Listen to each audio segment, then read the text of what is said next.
નમસ્કાર. 549 રનના પડકાર સામે ભારતીય ટીમે હવે 522 રન કરવાના છે અને ફક્ત 8 વિકેટ હાથમાં છે.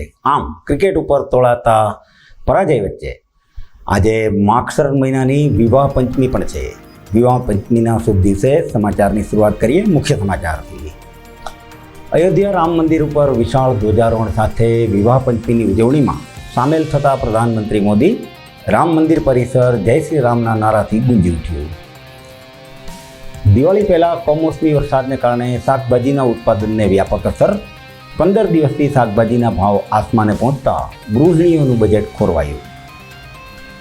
જૂનાગઢ મેડિકલ કોલેજને સરકારશ્રી તરફથી દરેક વિષયમાં પીજીની 4 સીટ ફાળવતા મેડિકલ અભ્યાસ વધુ આધુનિક અને સવલતભર્યો બનશે. અને સિવિલ હોસ્પિટલમાં નવજાત શિશુના મોત બાદ આંકડાકીય સ્પષ્ટતા કરતું સિવિલ તંત્ર. સિવિલ સર્જને કહ્યું છેલ્લા 22 મહિનામાં 10,000થી વધુ ડિલિવરી સફળતાપૂર્વક અહીં કરવામાં આવી છે. સમાચાર વિગતવાર જોઈએ તે પહેલાં લઈશું એક નાનકડો વિરામ.